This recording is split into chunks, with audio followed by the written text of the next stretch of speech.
are continuing with part 2 of the story. In part 1, the stage was set with unexpected twists and suspense that kept everyone on edge. Now, watch as the drama unfolds further. Don't forget to subscribe so you never miss an update.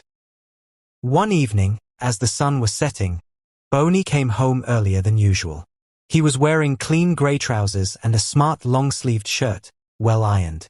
"Grace," he said softly, "please come with me somewhere tomorrow. Be ready." "Where are we going?" Grace asked in surprise. "To the city," Boni replied. The city?"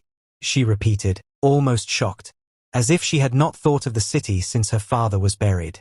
Boni smiled. "I will tell you more tomorrow. But please, dress nicely." That night Grace could not sleep. She asked herself many questions. She had no good clothes, but the next morning Boni brought her a beautiful dress with rose flowers on it, and soft leather shoes. In the morning, they left together. Grace could hardly believe she was going to the city, inside a small bus full of happy passengers. When they reached the main bus station, Grace was amazed. The huge building, the busy people, and the loud noise left her speechless. They stepped out, and Boni called a taxi. "We are going there," Boni told the driver, showing him something on his shiny phone. They sat in the taxi. Grace looked out of the window in wonder, seeing tall buildings, big cars, and people in suits and fancy dresses. She felt like she was inside a movie. Finally, the taxi stopped in front of a huge mansion made of glass and stone.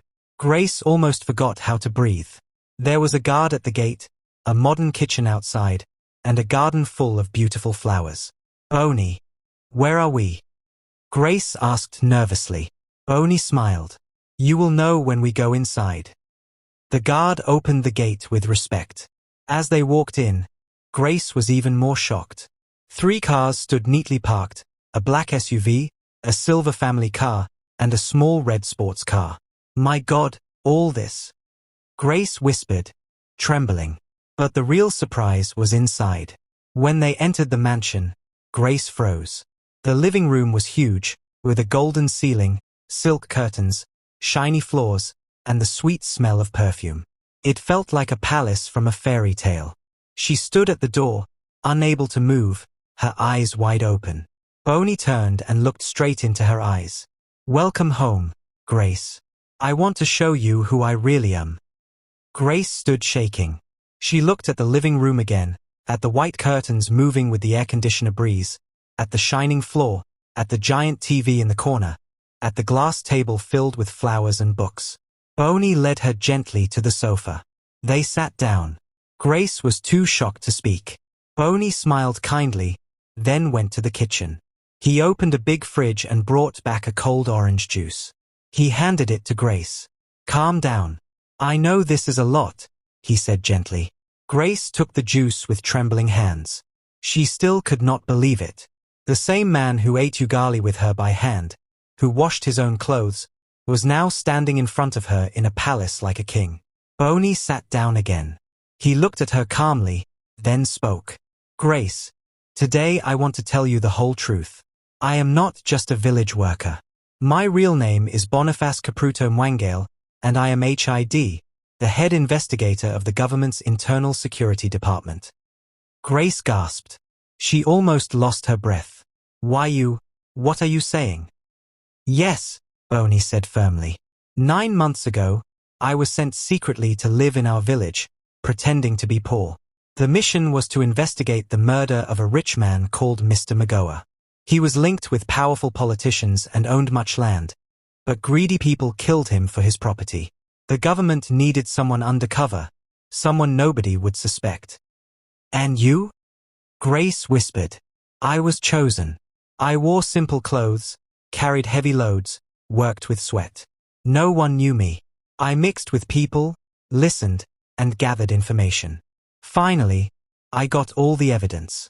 That is why I was called to the city recently to report. The case is now in government hands, and those guilty are facing charges," Boni explained strongly. Grace shook with shock. She placed the juice on the table, her hands trembling. She stood, walked around him, staring as if searching for the man she thought she knew. "My God, You, really? But why hide so much? And me, who am I to you? She asked, her eyes full of fear and surprise. Boni paused for a moment, then stood and moved closer. Grace, he said softly but firmly, I did not choose you by mistake. I first saw you the day you helped the old woman at the market, when I was carrying stones. I saw your heart. When you wiped her tears and gave her part of your lunch, I knew you were not an ordinary girl.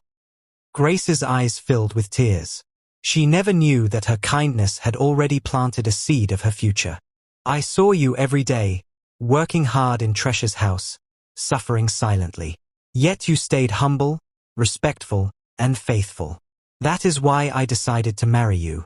Not because anyone forced me, but because I knew you were the one woman I could never find twice in this life. Grace could no longer hold back her tears. She remembered the day Tresha gave her away as payment for farm work, the day she thought her life had ended. But that day was really the beginning of something new. Boni gently touched her hand. There is one more thing I want to tell you, he added. Grace looked at him, tears streaming silently. I want you to go back to school, Grace. You were informed too, right? She nodded. Tomorrow, I will take you to register at the girls' secondary school in the city. You will continue from Form 3. I will buy you new uniforms, books, everything. I don't want your dreams to die because of what you went through. But I can't, Grace tried to speak, but Boni cut her gently, his voice full of firm love. You can, Grace. And I will be here every step. You are my wife now, and I will not let anything stop you from becoming what God meant you to be. Grace broke down crying, then hugged Boni tightly. It was a hug of respect, of love, of thanks, and of healing. She didn't need words. In her heart, she knew, at last, life was smiling again. In the arms of the man who looked poor, but was truly rich, not only in wealth, but in heart. After being given the shocking news that her forced husband was not a poor boy but a top government investigator called Boniface, Grace found herself floating between surprise, joy, and disbelief. After 1 week, Boni supported Grace well. He prepared beautiful clothes for her and took her to a very big and rich school in Lagos, a school that accepts children of leaders and wealthy business people. Wearing her new uniform, Grace stood at the school gate with tears of joy in her eyes. Boni held her hand and said softly, Do not feel shy. You are here because you have value, and I will be here in every step of your life. Grace embraced her education with all her heart. She became the best student in Form 3 and later passed well to join Form 4. When she finished, she passed her exams at an international level and was accepted into the International University of Lagos to study teaching. During her studies, Boni loved her deeply. They were friends, lovers, and later official fiancés. When their wedding came, it was not ordinary.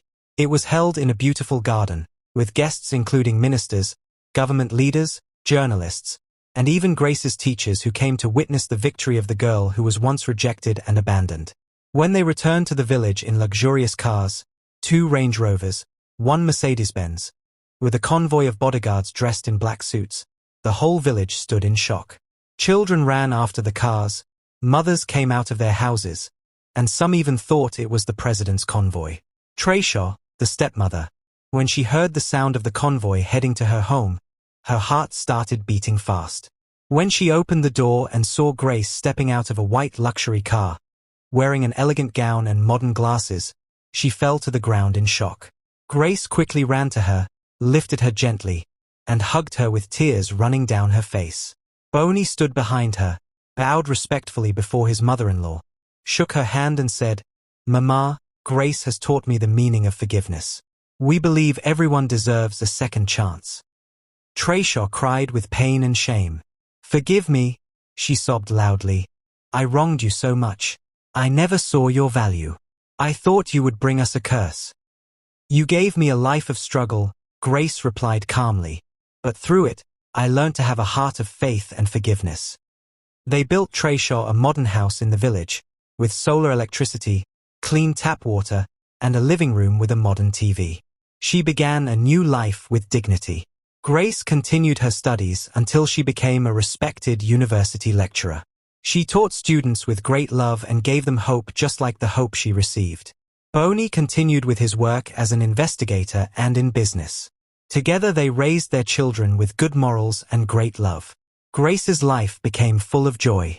She was married to a man who loved her with all his heart, a man who saw her value even when she was in the dust.